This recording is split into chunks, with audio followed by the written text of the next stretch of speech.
Sebuah proyektil ditembakkan dari permukaan tanah ke udara dengan kecepatan awal tertentu dan sudut elevasi alfa terhadap horizontal. Percepatan gravitasi G ke bawah, kemudian hambatan udara dapat diabaikan jika tinggi maksimum proyektil sama dengan H, sedangkan jangkauan mendatar maksimum sama dengan R, maka terdapat hubungan tan alfa sama dengan NH per R, maka nilai N sama dengan titik-titik. Oke, jadi soal ini kaitannya dengan gerak proyektil atau gerak parabola ya. Jadi kita bisa gambarkan seperti ini. Di sini kita memiliki suatu benda yang ditembakkan dengan kecepatan awal V0 dan membentuk sudut alfa ya. Maka benda ini jika dia bergerak dalam lintasan parabola, dia akan memiliki jarak maksimum atau S-max ya. Dan di sini S-max-nya itu dituliskan dalam R ya. Jadi jangkauan maksimumnya atau range-nya itu sama dengan R, sedangkan tinggi maksimumnya atau H-max-nya dituliskan dalam bentuk H. Nah, sekarang kita sudah tahu bahwa ya tentunya sudah diketahui bahwa nilai untuk H maksimum atau H itu sendiri kan bisa kita dapatkan persamaannya kan V0 kuadrat dikalikan sin kuadrat alfa dibagi dengan 2G ya. Ini adalah untuk mencari tinggi maksimum dari benda yang bergerak parabola pada lintasan parabola dengan horizontal seperti ini ya, bukan pada bidang miring. Kemudian untuk R-nya sendiri atau S-max-nya itu kan persamaannya adalah V0 kuadrat dikalikan sin 2 alfa kemudian dibagi dengan G. Nah, kita diminta untuk mencari hubungan yang ada di soal yaitu tan alfa sama dengan NH per R.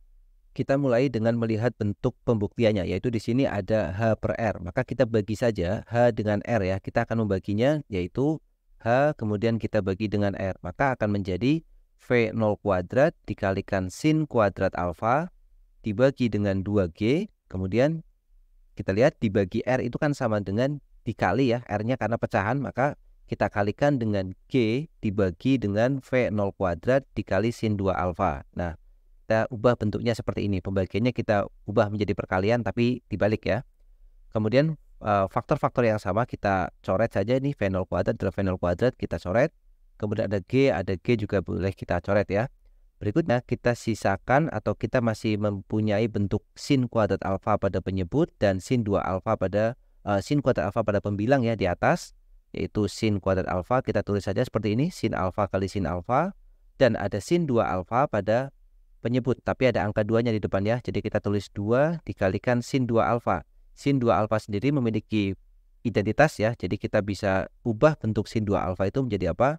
Menjadi 2 dikalikan sin alfa dikalikan dengan cos alfa ya. Silakan dipelajari di identitas trigonometri. Jadi kita ubah bentuknya seperti ini. Kemudian sin alfanya yang atas bisa kita coret satu dengan yang bawah. Maka kita punya bentuk yang atas menyisakan sin alfa, kemudian yang bawah menyisakan 4 cos alfa. Jadi seperti ini. Berarti bentuk berikutnya boleh kita tulis H per R di sini ya, sama dengan kita lihat sin per cos, sin alfa dibagi dengan cos alfa di sini kan tidak lain adalah tan alfa ya. Jadi H per R sama dengan tan alfa dibagi dengan 4. Atau kita susun ulang penulisannya ya. Jadi 4 dikalikan H per R itu sama dengan tan alfa. Nah, di sini bentuk yang harus kita buktikan adalah tan alfanya harus N dikalikan H per R. Maka jelas nilai 4 di sini adalah nilai N-nya ya.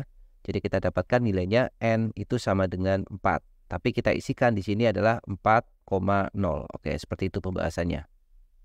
Kita lanjut soal berikutnya. Suatu sistem satu dimensi memiliki energi potensial U bersatuan Joule sebagai fungsi jarak, yaitu X bersatuan meter, yang dinyatakan dalam bentuk UX sama dengan 3X kuadrat minus 4X pangkat 3. Jika X0 adalah posisi kesetimbangan stabil sistem, maka UX0 min 1 sama dengan titik-titik Joule ya. Jadi di sini kaitannya dengan energi potensial. Nah, kita memiliki bentuk energi potensial sebagai fungsi X seperti ini.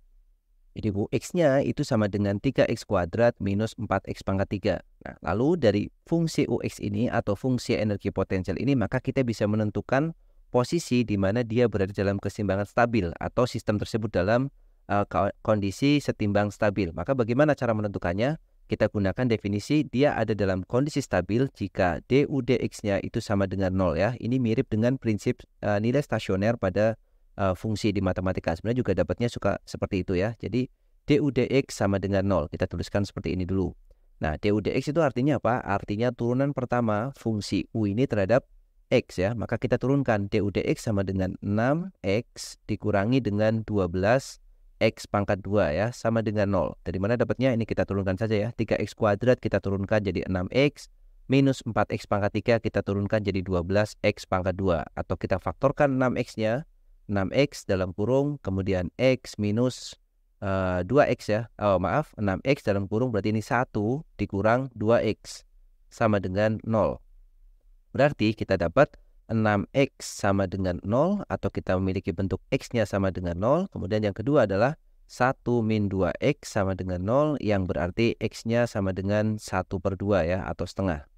Nah, sampai di sini kita menemukan atau kita mendapatkan dua buah nilai x, yaitu x sama dengan 0 dan x sama dengan setengah. Dari dua buah nilai x ini, manakah nilai x yang memberikan sistem itu dalam kondisi kesetimbangan stabil? Maka caranya adalah kita turunkan lagi ya. Definisinya adalah kita turunkan lagi, yaitu d2u dx kuadrat seperti ini. Artinya apa ini? d2u dx kuadrat adalah turunan kedua dari fungsi energi potensial ini terhadap x ya.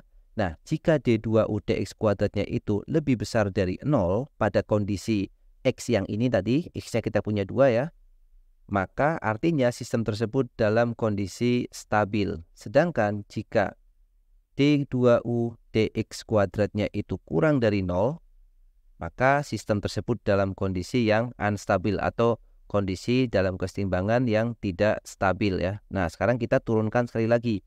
Sekarang kita turunkan yaitu d2u dx kuadrat. Berapa nilainya? Kita turunkan dulu. Kita cukup menurunkannya dari sini saja ya. Kita punya 6x min 12x kuadrat. Kita turunkan sekali. Jadi kita dapatnya adalah 6 dikurang 24x. Nah, kita dapat 6 minus 24x. Selanjutnya kita substitusikan untuk nilai 6 min 24x ini. Kita substitusikan dua nilai, yaitu x sama dengan 0 dan x sama dengan setengah kan. Yang pertama dulu untuk x sama dengan 0. Jika kita mensubstitusikan x sama dengan 0, maka kita akan dapatkan nilainya 6 dikurangi 24 kali 0 adalah 0, berarti 6 ya. Nah, 6 ini itu kan berarti lebih besar dari 0. Berarti kalau dia lebih besar dari 0, berarti dia dalam kondisi kesetimbangan yang stabil. Sedangkan jika kita masukkan nilai x yang kedua untuk x sama dengan setengah, maka kita akan dapatkan nilainya berapa? 24 dikalikan setengah itu 12, 6 dikurangi dengan 12, maka kita dapatkan negatif 6. Negatif 6 itu kurang dari 0, maka dia dalam kondisi atau dalam keadaan kesetimbangan tidak stabil. Maka dari sini jelas yang kita pilih itu hanya satu nilai saja, yaitu pada posisi x sama dengan 0. Yang x sama dengan setengah itu tidak kita pakai ya. Maka pertanyaan berikutnya bisa kita jawab. Kalau dia minta u x0 min 1, yang artinya x0 itu harus kita ganti dengan 0. Berarti kita tuliskan u 0 min 1 berarti sama dengan u min 1. U min 1 maka sama dengan berapa nilainya? Tinggal kita substitusikan nilai x-nya menjadi negatif 1. Jadi 3 dikalikan negatif 1 dikuadratkan dikurang dengan 4 dikalikan negatif 1 dipangkatkan dengan 3. Maka ini akan sama dengan 3 dikali negatif 1 kuadrat adalah 3 dikurang 4 dikali negatif 1 pangkat 3 adalah negatif 1. 4 dikali negatif 1 negatif 4 dikalikan negatif lagi ya, negatif 1 lagi. Jadi positif 4. Maka 3 plus 4. Maka jawabannya adalah 7 ya. Maka energi potensialnya pada saat kondisi x0 min 1 adalah 7 Joule. Dan kita isikan seperti biasa, jawabannya adalah 7,0 Joule. Oke, seperti itu.